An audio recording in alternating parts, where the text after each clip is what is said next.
नमस्कार, आदाब, सत श्री अकाल, जय भीम, जोहार। मेरा नाम है नवीन कुमार। 2024 को लेकर उत्तर प्रदेश से बहुत बड़ी खबर है और खबर यह है कि मोदी के खिलाफ मोर्चेबंदी में पहली बड़ी चोट मायावती ने कर डाली है। जी हां, बहुजन समाज पार्टी के सुप्रीमो मायावती ने बहुत बड़ा ऐलान किया है कि 2024 का लोकसभा चुनाव वो अकेले दम पर लड़ेंगी, किसी के साथ कोई गठबंधन नहीं करेंगी। और केवल उत्तर प्रदेश में ही नहीं, मायावती ने कहा कि आगे होने वाले राज्य के विधानसभा और अगले साल देश में होने वाले लोकसभा चुनाव में बहुजन समाज पार्टी किसी भी दूसरी पार्टी के साथ कोई भी गठबंधन करके चुनाव नहीं लड़ेगी। मतलब मोदी के खिलाफ मोर्चा बनाने की कोशिशों में पहला पलीता लग चुका है। विपक्षी एकता के परखच्चे उड़ने शुरू हो चुके हैं। कहां तो कयास लगाए जा रहे थे कि मोदी का मुकाबला करने के लिए महागठबंधन जैसी कोई चीज बन सकती है। सपा, बसपा, कांग्रेस, राष्ट्रीय लोकदल, सुहेलदेव पार्टी, अपना दल जैसी पार्टियां सामाजिक न्याय के नाम पर एक साथ घेरेबंदी कर सकती हैं। लेकिन अब ये ऑन रिकॉर्ड आ चुका है कि ऐसा कुछ नहीं होने जा रहा है। मतलब लोकसभा की 80 सीटों वाले उत्तर प्रदेश में भाजपा की एक चिंता तो दूर हुई कि मायावती किसके साथ जाएंगी। हालांकि उनका वोट प्रतिशत 22% से गिरकर 13% रह गया है, लेकिन बावजूद इसके मायावती के कदम का सबको इंतजार था। अब वो इंतजार खत्म हो चुका है।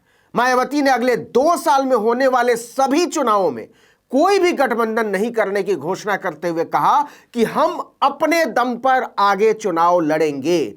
लेकिन इसके साथ ही उन्होंने एक ऐसी बात कह दी जो कांग्रेस को अच्छी नहीं लगी होगी। मायावती ने कहा कि कांग्रेस और कुछ अन्य दल हमारे साथ गठबंधन करने की कोशिश कर रहे हैं, लेकिन हमारी पार्टी की विचारधारा अन्य पार्टियों से अलग है। मतलब मायावती ने कहा कि हमने कांग्रेस को ठुकरा दिया।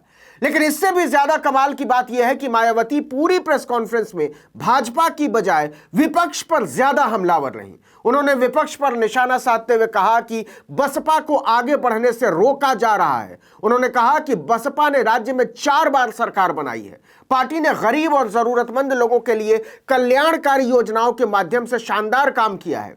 हमारा एक इतिहास है। इसके बावजूद सभी विपक्षी दलों ने आंतरिक साठगांठ करके बसपा के खिलाफ काम करना शुरू कर दिया। कमाल की बात यह है कि मायावती अपनी ढलान के लिए बीजेपी को कतई जिम्मेदार नहीं मानती है। बसपा सुप्रीमो ने कहा कि बहुजन समाज पार्टी गरीबों, पिछड़ों के लिए काम करने वाला आंदोलन है।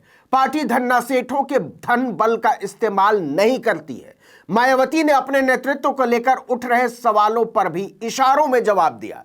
उन्होंने जोर देकर कहा कि उनके नेतृत्व में किए गए प्रयासों के कारण ही समाज के सभी वर्गों के लोग पार्टी में शामिल हो रहे हैं। पार्टी सभी तबकों को साथ लेकर चल रही है और इसके लिए वो कड़ी मेहनत कर रही है। इसके अलावा मायावती ने ईवीएम का सवाल भी उठाया।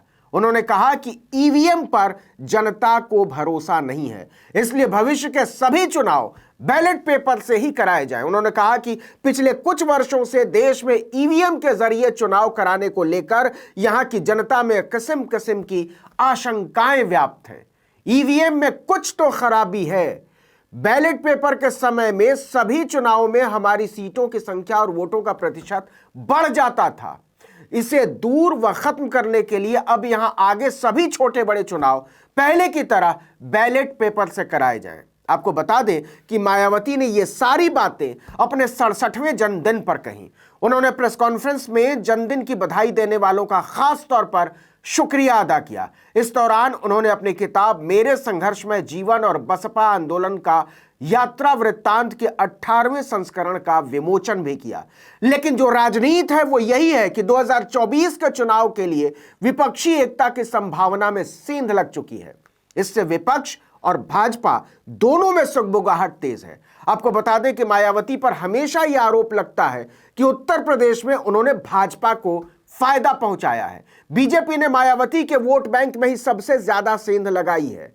इसका नतीजा यह हुआ कि उनका जो वोट तय माना जाता था 22%, उस पर अब उनका दावा आधा रह गया है।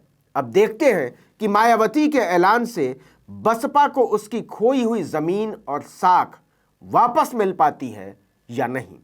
इस वीडियो में इतना ही, लेकिन अगर आपने आर्टिकल 19 इंडिया को सब्सक्राइब नहीं किया है तो फौरन कर दीजिए, बेल आइकॉन दबाइए, घंटी जैसी आकृति, लाइक कीजिए और कमेंट करके बताइए हमारा वीडियो आपको कैसा लगा। यूट्यूब पर देख रहे हैं तो हमारे चैनल को सब्सक्राइब करना मत भूलिएगा। फेसबुक पर देख रहे हैं तो हमारे पेज को लाइक कीजिए और लोगों से भी कहिए लाइक करने के लिए।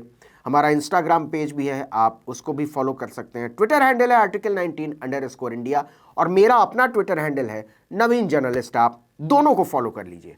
नमस्कार।